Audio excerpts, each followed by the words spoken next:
திருப்பூர் மாவட்டம் சிவன்மலை சுப்பிரமணிய சுவாமி கோயில் படிக்கட்டில் 9 வயது பள்ளி மாணவன் ராகவன் உலக நன்மைக்காகவும் மழை பொழிந்து விவசாயம் செழிக்க வேண்டியும் யோகாசனம் செய்து தனது வேண்டுதலை நிறைவேற்றினார். மேலும் யோகாசனம் குறித்து பொதுமக்கள் மத்தியில் விழிப்புணர்வு ஏற்படுத்தி உடல் ஆரோக்கியத்தை பேணி காக்க வேண்டும் என்ற நோக்கத்தில் இதுபோன்ற செயலில் ஈடுபட்ட மாணவன் ராகவன் செயல் பக்தர்கள் மத்தியில் வரவேற்பை பெற்றுள்ளது. ராகவன் சிறுவயது முதலே யோகாவில் ஆர்வமாக இருக்கிறார்.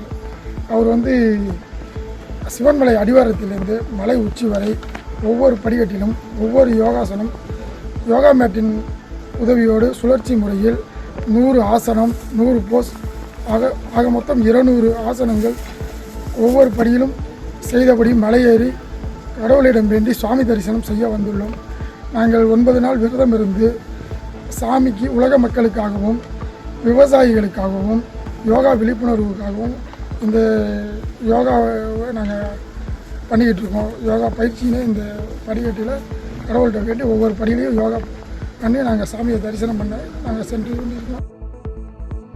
திருவாரூர் அருகே ஈபி காலனி பகுதியைச் சேர்ந்த புலவர் விவேகானந்தன் என்பவர் திருக்குறளின் பொருள் மாறாமல் பொழிப்புரையின்றி திருக்குறளை புரிந்து கொள்ளும் வகையில் சொந்தமாக 10 நாட்களில் 1330 குறள்களை எழுதியுள்ளார். தொடர்ந்து அரசாங்கம் இந்த நூலை அங்கீகரித்து அரசு நூலகங்களில் இந்த நூல் கிடைக்குமாறு வழிவகை செய்ய வேண்டும் என புலவர் விவேகானந்தன் கோரிக்கை வைத்துள்ளார். தமிழ்நாடெங்கிலும் இந்த நூல் கொஞ்சம் சென்றுள்ளது. நிறைய பரவ வேண்டும். தமிழ் நெஞ்சங்கள் இதை படிக்க வேண்டும். வெளிநாடுகளுக்கும் இந்த நூல் சென்றுள்ளது. நம் இந்திய நாட்டினுடைய மாண்புமிகு பிரதமர் அவர்களுக்கும் நம்முடைய தமிழ்நாட்டினுடைய மாண்புமிகு கல்வி அமைச்சர் அறநிலையத்துறை அமைச்சர் அவருடைய பார்வைக்கும் இந்த நூல் ஆதீன கருத்தர் சார்பாக மூலமாக வழங்கி இருக்கின்றோம்.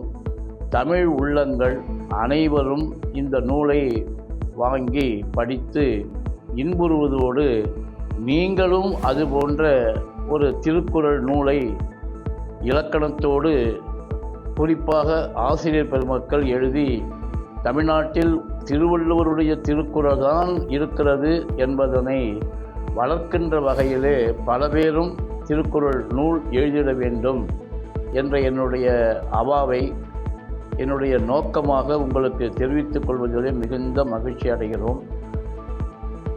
கள்ளக்குறிச்சி மாவட்டம் நத்தாமூர் கிராமத்தைச் சேர்ந்த சத்தியமூர்த்தி என்பவர் உளுந்தூர்பேட்டை சுங்கச்சாவடியில் சுங்க கட்டண வசூலிப்பாளராக பணியாற்றி வந்த நிலையில் பணியின் போது லாரி மோதி ஏற்பட்ட விபத்தில் உயிரிழந்தார். இதுகுறித்து போலீசார் வழக்கு பதிவு செய்து விசாரணை மேற்கொண்டு வரும் நிலையில் உயிரிழந்தவரின் உறவினர்கள் சத்தியமூர்த்தியின் குடும்பத்தினருக்கு உரிய நிவாரணம் வழங்க வேண்டும் என வலியுறுத்தி சாலை மறியலில் ஈடுபட்டதால் பரபரப்பு ஏற்பட்டது.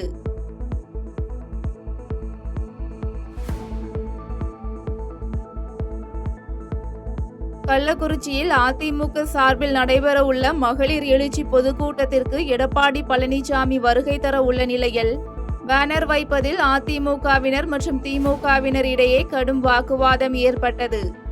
மேலும் ஆளும் கட்சி என்பதால் எதிர்க்கட்சி தலைவரை வரவேற்று பேனர் மற்றும் கொடிக்கம்பம் வைக்கக்கூடாது என திமுகவினர் அராஜகத்தில் ஈடுபட்டதால் அப்பகுதியில் பரபரப்பும் ஏற்பட்டது.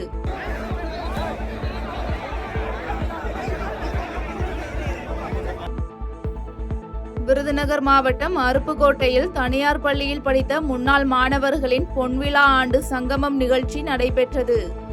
இந்த நிகழ்ச்சியில் வெளிநாடு வாழ் தமிழர்கள், அரசு துறை ஓய்வு பெற்ற உயர் அதிகாரிகள் மற்றும் தொழிலதிபர்கள் என பழைய மாணவர்கள் தங்களது குடும்பத்துடன் கலந்து கொண்டு பழைய நினைவுகளை பகிர்ந்து கொண்டு மகிழ்ச்சியடைந்தனர்.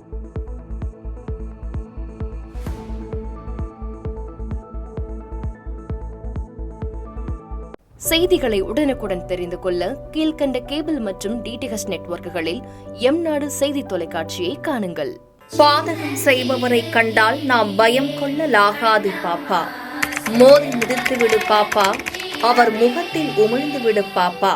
அண்மை செய்திகளை உடனுக்குடன் தெரிந்து கொள்ள இணைந்திருங்கள் எம்நாடு தொலைக்காட்சியுடன்.